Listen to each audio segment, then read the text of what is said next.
Welcome to our course on powerful positivity to drive success. In this module, we'll try and learn why do we fail to be positive? What really happens that we fail to be positive? So the first reason that we fail to be positive is that we spend too much of time in the past. When we are thinking about the past, we start thinking about the decisions that we took, the challenges that we've had in our work, our relationships, and various other things. And then we have a tendency to start regretting what we did in the past and attributing our present situation to those decisions that we took in the past. So for example, if let's say somebody is struggling with his work, not getting promotions, not getting a better pay scale, and feeling frustrated about the work that he's doing, he may go back to his past and start regretting why he moved into this area of work. Maybe he would have done something different, which would have helped him, which would have given him more success in his life. So, when we dwell in the past, we tend to rake up a lot of memories which are indicating to us that we took wrong decisions or we did the wrong act, we said something which we should not have said, and because of that we are getting impacted today in our present moment in terms of our work or our relationships. So that's one of the reasons why we fail to be positive. Another reason for us to not be positive is that we spend too much of time in the future. Now this time that we spend in the future is not really in terms of imagining something beautiful that's happening for us, but in worrying about the future. Another reason that we fail to be positive is that we spend too much time in the future. Now this time that we are spending in the future is not in terms of imagining that something nice and great is happening to us, but more in terms of worrying of what will happen to us. What if things go wrong? Imagining the worst that can happen to us.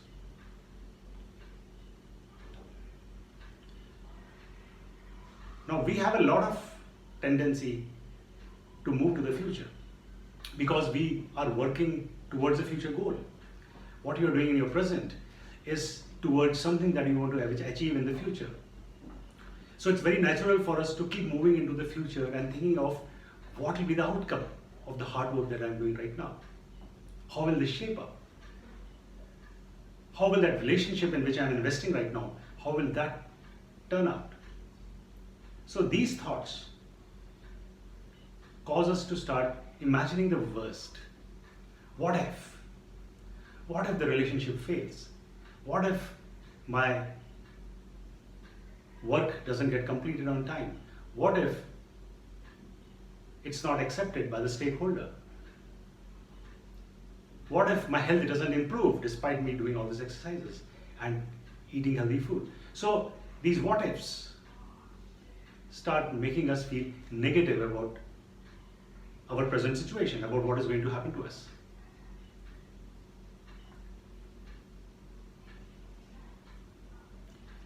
Another very important reason in which we become negative is that we start finding our work worthless.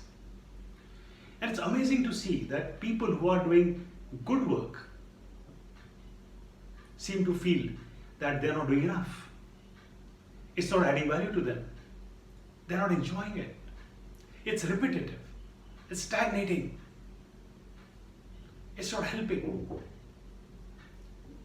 People in senior roles in corporates or who are doing a lot of good work around charity, or sometimes even they are doing good work in their businesses, they seem to start sensing that what they are doing is not as good as what the other person is doing. So someone who is in a senior position in a good organization is looking out at a friend who is running his own company and thinks that, well, he's doing something more impactful. I'm not doing anything worthwhile. I'm just a servant in another organization. A guy who is running his own organization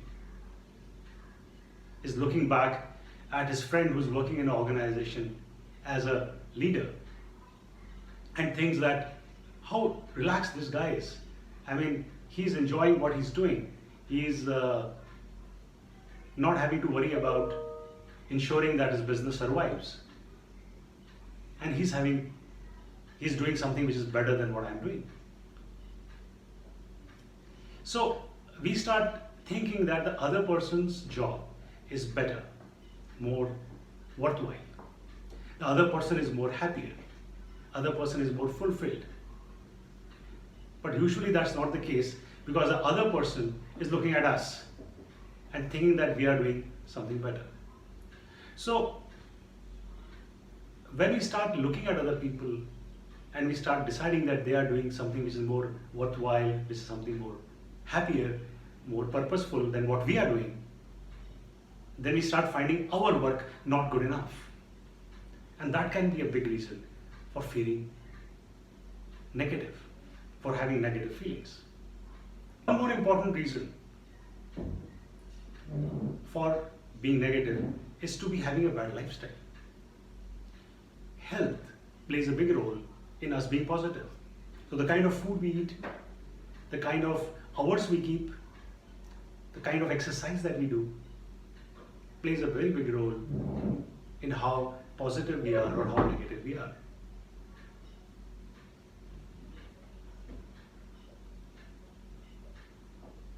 Another reason is how much time we spend with negative people. So when we go out for work or socializing or engaging with people, we come across different kinds of people. There are some who are very positive. They are happy, they look at life in a positive way, they are laughing, they're feeling good about themselves.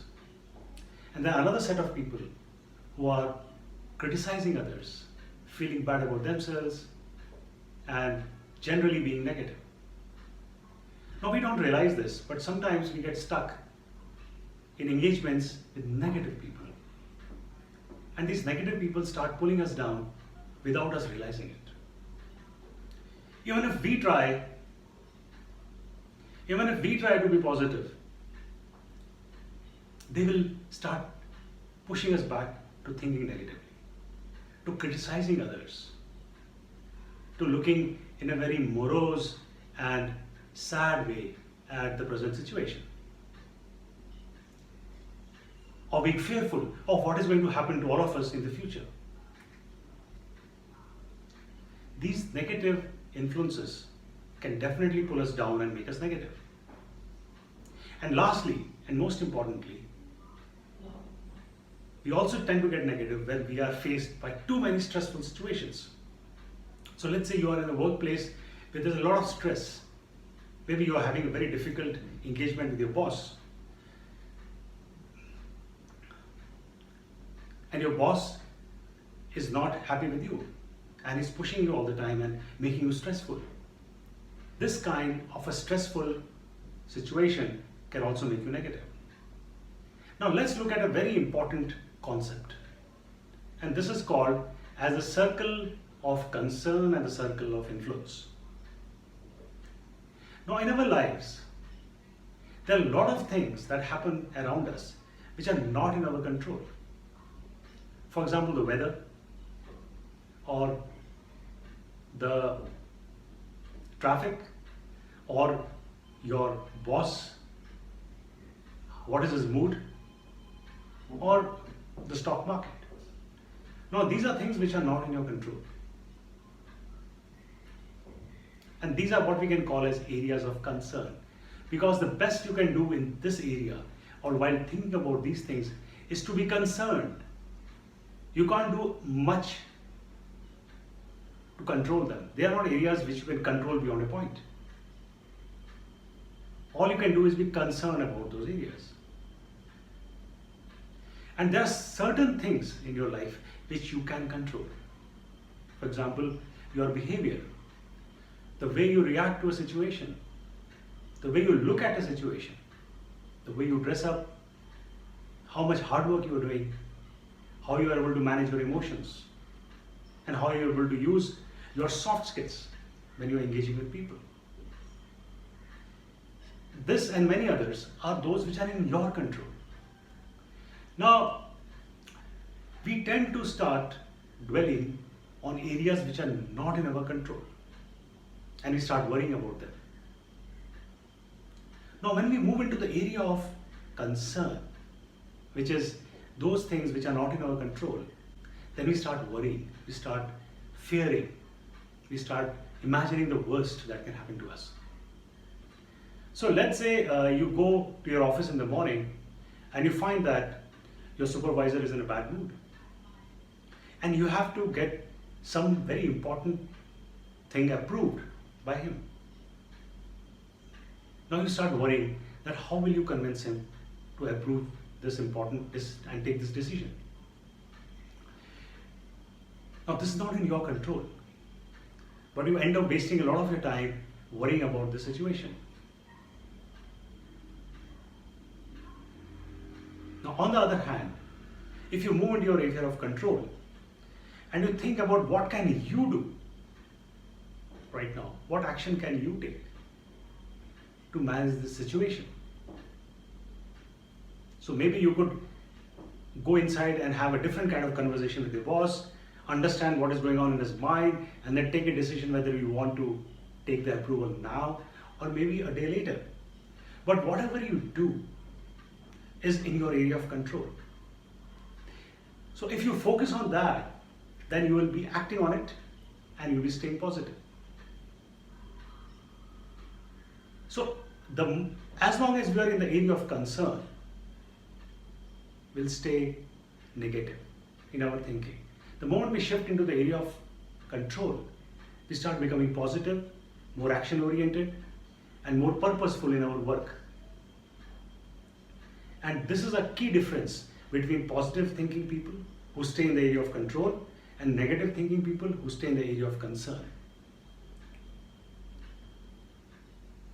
So here we saw that there are different reasons why we end up being negative. From dwelling too much in the past or the future, to not having a good lifestyle, spending time with negative people,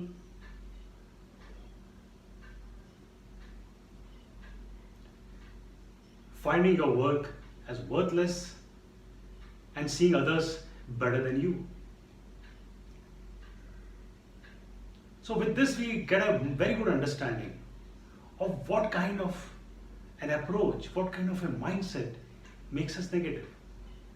Now in the next module, let's look at the mindset of a positive person. What is that mindset you will need to develop which will make you positive?